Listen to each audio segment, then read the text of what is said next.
Olá! Nesse vídeo faremos uma introdução à linguagem C.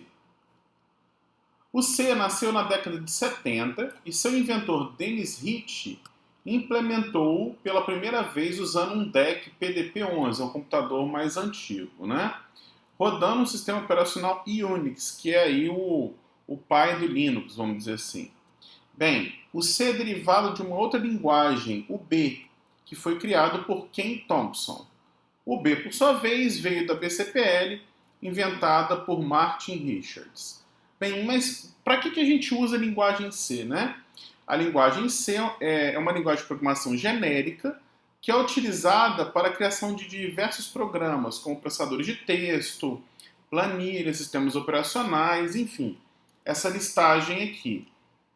Hoje em dia, a gente utiliza mais o C++, né, que é o C com os conceitos de orientação a objetos. Ele é muito utilizado ainda para jogos, né? A linguagem C ela é muito, por conta da sua performance, o C++ é muito utilizado para jogos. A gente começa pelo C, porque o C++ ele agrega à linguagem C os conceitos de orientação a objetos que a gente vê em disciplinas futuras. Bem, declaração de variáveis, né? Vocês viram lá Python. A Python é case sensitive, ou seja, não permite variáveis começando com números e variáveis com nome igual a uma palavra reservada. O C também tem coisas similares, né? Em C, as variáveis podem ter qualquer nome se 5 condições forem satisfeitas. O nome deve começar com letra ou sublinhado, ou seja, eu não posso começar com número, por exemplo. Os caracteres subsequentes devem ser letras, números ou sublinhado, ou seja, a partir da segunda letra eu posso utilizar números. A partir do segundo caractere, né? O nome da variável não pode ser igual a uma palavra reservada. Palavras como if, for, que são palavras da linguagem, nós não podemos utilizar aí como nomes de variáveis. O nome de uma variável não pode ser igual ao nome de uma função declarada pelo programador ou pelas bibliotecas do C, né? Porque senão ele vai confundir. E o nome de uma variável também não pode ter até 32 caracteres. Além disso, a linguagem C é sensível ao caso, ou seja, ela diferencia letras maiúsculas de minúsculas, o que significa que se eu tiver uma variável pão com P maiúsculo, para a linguagem C é diferente de pão com P minúsculo, tá? Bem, nós temos aqui os tipos primitivos, né? Em Python não se declara o tipo de uma variável. Em Python, o tipo de uma variável é determinado dinamicamente pelo seu conteúdo.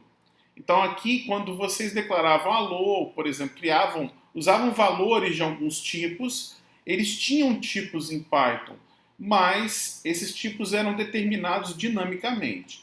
Em C não é assim. Em C nós somos obrigados a declarar o tipo das variáveis. E aí, quais são os tipos que a gente tem em C, né? A gente tem o char, que representa uma letra, o int e o float, que são equivalentes aos números inteiros e reais, respectivamente. O tipo lógico não existe em C. Em C++ ele existe, é chamado de bool. Nós não trabalharemos com o tipo bool nessa disciplina. C possui ainda o tipo void, que é um tipo sem tipo, e o uso do tipo void será melhor discutido posteriormente. Está muito cedo ainda para a gente falar do tipo void. Bem, aí tem uma questão importante para a gente entender acerca do uso dos tipos primitivos. Cada tipo primitivo desse, ele ocupa um espaço em memória e ele tem uma representação, né? A forma com que ele é representado em memória. Eu coloquei aqui essa calculadorazinha do Mac para ajudar a nossa visualização. O char, por exemplo, ele ocupa 8 bits. 8 bits significam 8 caixinhas dessa de zeros e uns. Então, aqui, esse conjunto de 8 bits aqui, que é 1 byte, é o que vale para um char. Então, um char ocupa esse espaço aqui, tá? Então, quando eu coloco, por exemplo, coloco um valor, sei lá, 65 aqui, ele consegue ser representado em um char porque eu tenho bits suficientes para representá-lo.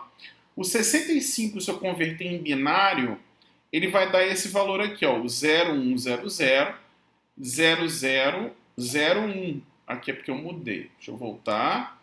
65. Então, ó, 01000001. Se a gente olhar aqui, eu abri esse site, TreinoWeb, que tem uma tabela ASCII.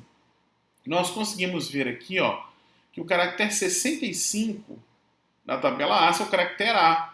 Se nós abrirmos nossa calculadora aqui, ó, o 65, que é representado de forma binária por esse valor, se eu pedir para ver o código ASCII dele, ó, é a letra A. Assim como se eu colocar o 66, olha só, é a letra B. Se eu colocar, por exemplo, 100, ó, é o D minúsculo, tá? E por que eu posso usar o 100? Porque eu consigo representar o 100 em 8 bits. Então, aqui, ó, o máximo que eu consigo representar são 8 bits. Ou seja, eu consigo representar 256 valores, né? 128 mais 128.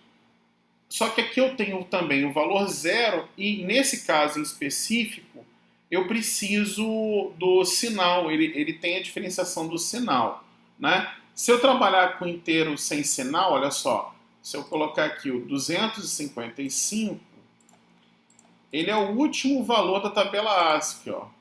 Se a gente abrir aqui, o último, aqui na realidade ele nem mostra, aqui são só os principais, os caracteres printáveis. Mas o 255 é o último caractere que ele vai conseguir mostrar, né? Então, porque é a última letra, vamos colocar. Se eu colocar mais, aí ele já começa a trabalhar com a tabela ASCII estendida. Ou seja, ele passa a usar mais bytes aqui.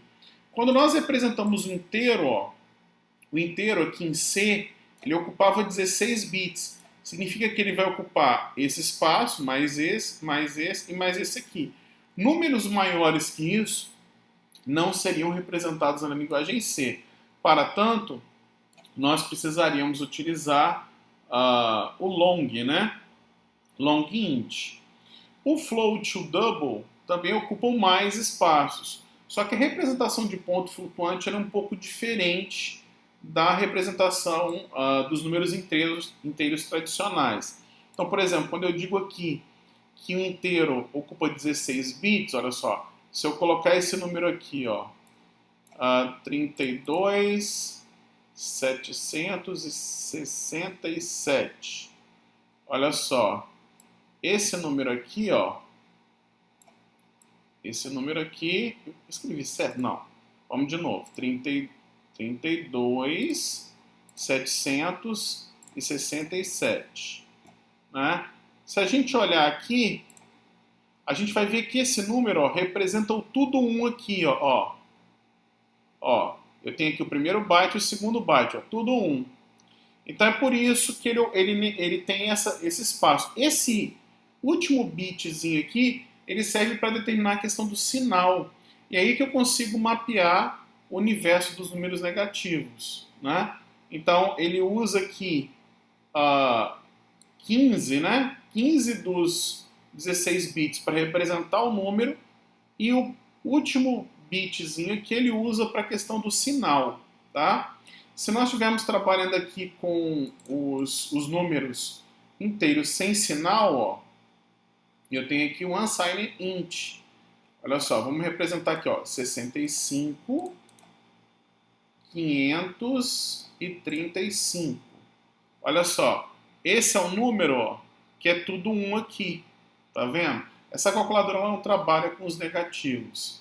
Então, ó, o número com tudo 1 aqui, ó, ele ocupou o máximo que ele podia em 2 bytes. Essa é a ideia da representação dos números aí, dos tipos primitivos básicos, né? O inteiro, o char. O float e o double são um pouco mais complexos, então a gente não vai mostrar, tá? Então, sobre introdução à linguagem C, era isso aí. Valeu!